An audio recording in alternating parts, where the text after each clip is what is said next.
All right, we're gonna do the sits of the week, which is always a video where people start getting angry because they're like, "That's my player. Don't let me sit him." But I'd rather tell you now, and we've been doing really good with the sits of the week. And so if you like this video, again, like it and then subscribe or tell other people about it. So we're gonna start off with quarterbacks.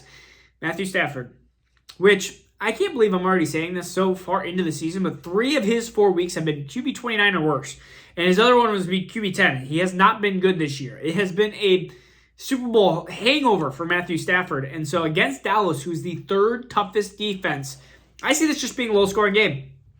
13-10, 16-13. Like, I just see this being a low-scoring fest. And I'm not even sure if the Rams are going to actually win this game because Dallas is actually, Cooper Rush has been undefeated. I mean that's just a stat. We have Rodgers against the Giants. Giants 200 yards against average about per game, which is the 7th best. And I watch Rodgers, and he just, with the weapons with him, they just look off sync at times, which ends up being drive killers. I think the Davante Adams thing has hurt him quite a bit. Ooh, excuse me. And so Rodgers missing that 3rd down safety outlet to keep these drives going. I feel like sometimes they stall out. And against the Patriots, they just didn't look themselves, and they haven't looked themselves all year so far. And so against the Giants defense, which I think is actually pretty decent, this is definitely going to be a time where I'm going to try to pivot to somebody else. Running backs, Zeke versus the Rams. Zeke has not hit 11 points in 3 of his 4 weeks. He also plays the Rams, which are the hardest defense to run against fantasy football-wise. So I am benching Zeke. And in fact, if you are somebody that's trying to buy Zeke just because of pure volume, which I know that, he's worth like an RB3 for sure, then I'm waiting after this Rams week because I feel like he's going to get one of these like 15 for 33 stat lines, and somebody's going to want to sell right off the bat. They're going to be like, it's over for Zeke. And it's not. It's just not as great as what we hoped. James Conner versus Eagles. He has struggled, but Eagles have not let up 11 points in 3 of their last 3 games, which is 3 of the 4 weeks of the season. So Eagles have been a great defense. I'm going to cough again. Oh, you get it live. Man, that did not sound good. Conner versus the Eagles. Eagles have been a great defense. And so Conner, I feel like the Arizona is going to be a scary offense this week. I feel like they are not going to like the Eagles defense. Kind of like how the Vikings didn't like the Eagles defense a couple weeks ago. Gibson versus Titans. I think this is where you're going to start seeing Gibson slow down.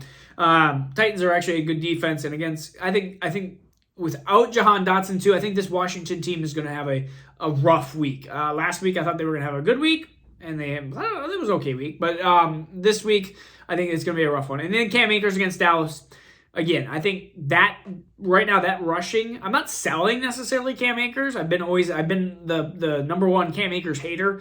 But I think that the Cam Akers, the Henderson type of backfield right now is just going to be a mess until one of them gets hurt or until it slowly becomes Cam Akers' job towards the end of the season.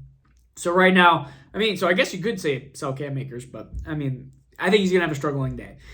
Deontay Johnson versus the Bills. I don't know why I keep coughing. I feel like I've been sick for the last 2 weeks. All right. Deontay Johnson versus the Bills. I don't like starting weapons against the Bills defense. They've been so good. And again, with a rookie quarterback, Deontay Johnson, I am benching you. We'll see if the target share goes to George Pickens like it has with Kenny Pickett on the field. Rashad Bateman, injured versus the Bengals. And I just think this injury is going to limit him a lot. And if he is out there, I think he's going to be a lot of a decoy, and they're going to do a lot of rushing against the Bengals. Elijah Moore versus the Dolphins. I think this is going to be Elijah Moore just sit game. The Dolphins are a good defense. I see this being a Garrett Wilson game.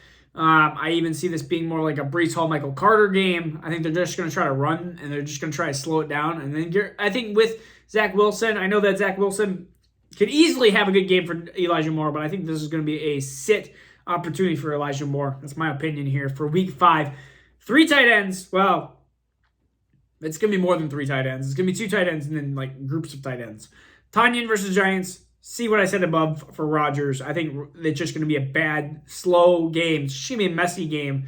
And so I see Packers winning, but I just see it not being a Tonyan game. Freiermuth versus Bills.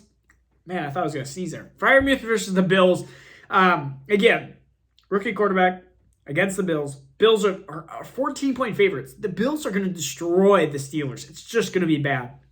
And then two groups of tight ends, if I can actually finish this video without dying.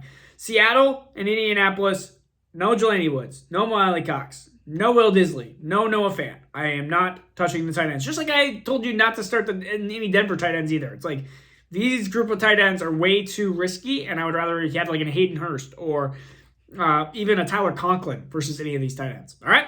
So this is Marcus Dynasty with that. Peace out. Take care. We'll see you again next week.